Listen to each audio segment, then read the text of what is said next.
ಮಲೆಗಳಲ್ಲಿ ಮದುಮಗಳು ಹೇಳದೆ ಉಳಿದ ಕಥೆಗಳು ಭಾಗ 9. ಕುವೆಂಪು ಅವರು ಮಲೆಗಳಲ್ಲಿ ಮದುಮಗಳು ಎಂಬ ಕಾದಂಬರಿಯಲ್ಲಿ ಹುಲಿಕಲ್ಲು ನೆತ್ತಿ ಎಂಬ ಜಾಗದ ಬಗ್ಗೆ ತುಂಬಾ ಮಾತಾಡ್ತಾರೆ. ಹುಲಿಕಲ್ಲು ಎಂಬ ನೆತ್ತಿ ನಮ್ಮಲ್ಲಿ ಎಲ್ಲೂ ಇಲ್ಲಪ್ಪ ಮಲೆನಾಡಲ್ಲಿ. ಇದು ಕುವೆಂಪು ಅವರು ಸೃಷ್ಟಿ ಮಾಡಿರುವಂತಹ ರೂಪಕ ಅಥವಾ ಮೆಟಫ್. ಮನುಷ್ಯ ಎಷ್ಟೇ ಅಹಂ ಇದ್ರು ಅವನ್ಗೆ, ಅಥವಾ ಎಷ್ಟೇ ಶ್ರೀಮಂತ ಎಂಬ ಅವನ್ಗೊಂದು ಬಿರುದನ್ನ ಅವನ್ ತಂದ್ಕೊಂಡಿದ್ರು, ಅವನ್ ಎಷ್ಟೆಲ್ಲ ಗಟ್ಟಿ ಮನುಷ್ಯ ಆಗಿದ್ರು, ಬದುಕೆಂಬ ಹುಲಿಕಲ್ಲ ನೆತ್ತಿಯನ್ನು ಹತ್ತಿದಾಗ ಅವನು ಯಾವ ತರ ಬದುಕ್ತಾನೆ ಎಂಬುದನ್ನ ಕುವೆಂಪು ಅವರು ಈ ಒಂದು ಕಾದಂಬರಿಯ ಮೂಲಕ ಹೇಳಕ್ ಪ್ರಯತ್ನ ಪಟ್ಟಿದ್ದಾರೆ. ಹಾಗೆ ಇದೊಂದು ಪ್ರೇಮ ಕಾದಂಬರಿ ಕೂಡ. ಇಲ್ಲಿ ಒಂದಷ್ಟು ಜೋಡಿಗಳು ಬರುತ್ತೆ, ಓಕೆನಾ.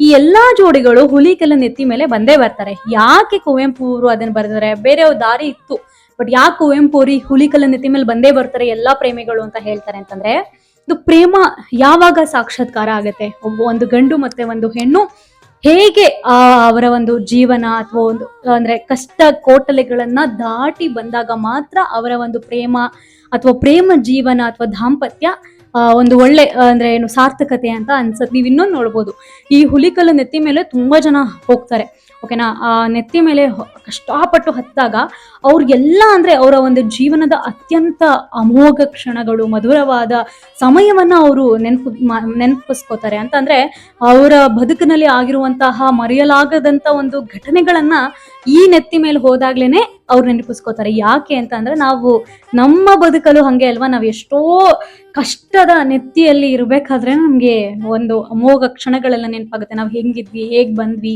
ಹೇಗೆ ಇಲ್ಲಿ ಈ ಕಷ್ಟಕ್ಕೆ ನಾವು ಬಂದ್ವಿ, ಅಥವಾ ಹೇಗೆ ಇದನ್ನ ದಾಟ್ತೀವಿ ಅನ್ನೋದನ್ನ ನಾವು ಅದನ್ನ ಅರ್ತ್ಕೋತೀವಿ. ನಾವು ಓದುಗರು ಯಾಕೆ ಈ ಹುಲಿಕಲ್ ನೆತ್ತಿನ ಕನೆಕ್ಟ್ ಮಾಡ್ಕೋಬೇಕು ಅಂದ್ರೆ, ನಾವ್ ಎಷ್ಟೇ ಒಳ್ಳೆ ಮನುಷ್ಯರಾಗಿರ್ಬೋದು ಅಥವಾ ಎಷ್ಟೇ ನಾವ್ ಜೀವನ ನೋಡಿರ್ಬೋದು, ನಮ್ಮೆಲ್ಲರ ಜೀವನದಲ್ಲೂ ಈ ಹುಲಿಕಲ್ಲು ನೆತ್ತಿಯಂತಹ ಒಂದು ನೆತ್ತಿ ಬಂದೇ ಬರುತ್ತೆ ನಾವು ಸಾಯೋದ್ರೊಳಗಡೆ.